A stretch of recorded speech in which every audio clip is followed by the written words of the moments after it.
on any particular arm of government. It is a burden on all, including the judiciary. Beyond rhetorics, we are committed to do all that it takes to enhance the confidence, competence, and independence of the judiciary. For this, we have fundamental imperatives that we can derive positive change around the administration of justice. On behalf of my brothers, I restate our commitment not to toy with our duties. We appreciate that our daily activities in court are what provide safeguards for the principle of legality and the protection of human rights by all insistence on applying the law in all matters purely within the sphere and competence of the law. In this year, we pledge to broadly use the instrumentality of law to ensure that justice is dispensed in consonance with international best practice and in accordance with known and established standards.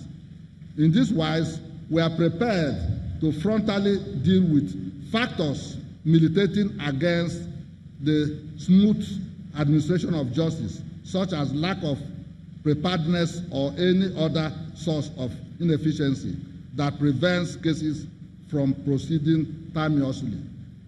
I cannot assure you that the path which lies before us in this new legal year will be an easy one. The task ahead is one which requires all our skills if we are to traverse it successfully. It will require everyone involved in the administration of justice to re-examine the way we conduct our affairs with a determination to make this year a better and more productive one. We cannot at this time in our history compromise the essential constitutional principles upon which we thrive. The duties of the court, as enshrined in Chapter 6 of the Constitution of Nigeria 1999 as amended, are forever alive, and we shall continue to take a critical look at the constitutional mandate and do all that is necessary for the wheels of justice to grind ceaselessly. The convocation today offers us for another opportunity to x-ray our past activities, celebrate our achievements, and reflect on the challenges of the previous year with a view to exploring greater possibilities and the potentials that lie ahead of us in the new legal year. Without mincing words, I can confidently say to a very large extent that Ebonyi State Judiciary made tremendous progress in the last legal year. Our returns of cases were quite impressive, and I must at this juncture commend my indefatigable brother judges with whom I partnered through the year with profound fraternity and conviviality. My lords, I thank you very much for your commitment, conduct, and professional comportment in handling of your courts. I have no doubts that in the new legal year, we shall exhibit greater commitment, more diligence, and integrity as we continue to promote high standards of practice in justice delivery to our people. Review of the 2017-2018 legal year. Appointments, retirements, and passage in 2017-2018 legal year. Within the year under review, one judge of the High Court was appointed in the person of Honorable Justice Uwabukonye Onwosi, PhD. We appreciate the efforts and support of the state government in the provision of facilities, which enhanced the obtainment of the approval of the National Judicial Council. It is our hope and prayer that in the current legal year, more judges will be appointed. On the other hand, we celebrated the glorious retirement of two of our judges, Honorable Justice F.C. Inyala and Honorable Justice Ezudu, both from the High Court of Ebonyi State, while my Lord, Honorable Justice F.C. Inyala, bowed out on the 20th of June 2018. Honorable Justice Ezudu retired on the 23rd of October 2018.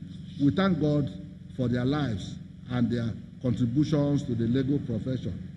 Once again, we wish them well in their future endeavors. On a very sad note, I recall that we lost a former jurist, Chief Judge of Ebonyi State, my Lord, late Honorable Justice Edward Isama, our pioneer Chief Judge, who passed on to external glory on the 30th of April 2018 at the age of 78. May the Almighty and merciful God grant his gentle soul eternal rest and give his family the fortitude to overcome the grief and pain of this huge loss. Case flow management, 2017-2018 legal year. Within the year under review, so many matters were filed in the courts, and a good number of them were determined. The following table represents the disposition of the cases in the High Courts, customary courts of appeal, magistrates, and the customary court proper across the country. Look at page 8, 9, 10. Then visits to prisons. As the case always is, I paid visit to the Nigerian prison service facilities in Afikpo and Abakaleke. In the course of the visit, we were again confronted with the plight of inmates, and I had reasons to act under my powers in the administration of justice released from Custody Special Provisions Act. In an expression of the importance of having our prisons modeled to reflect best practices, to that inmates are engaged in a number of meaningful trades and activities which can generate substantial income to the service. May I therefore call on government to continue to support the prisons service so that inmates who are eventually released becomes useful to themselves and the society at large. Interface with stakeholders in the justice delivery. Our interaction with the bar has been one of mutual respect and admiration. As our most critical stakeholders, we appreciate your candor, sincerity, and understanding. We are willing to continue along this path, recognizing that the judiciary of our dream can only be built if we get your maximum and unalloyed support. Gentlemen, together we will build a judiciary that radiates the pivotal pillars of justice. And I pledge on behalf of Ebonyi State Judiciary to spare nothing in ensuring that all the 3 branches of the bar in Ebonyi State continue on the path of sustained growth. Asphalting of the judiciary premises. Over the years, it has been our burning desire to have the entire premises of Ebonyi State Judiciary asphalted, to save it from the ever-increasing, devastating, and dilapidating menace of erosion and the impact of climate change. As each year passed, with the proposed project always forming part of the capital budget, it seemed the prospect of ever asphalting the compound was gone, and the idea becoming a mirage. The process we are getting worse by the day, such that the concrete landscaping we managed to do at some very sour points were fast washing off by erosion. In the same way, parking spaces were diminishing as the menace dispensed, cutting out some chunk of the compound, which later became inaccessible to vehicles users who come to court.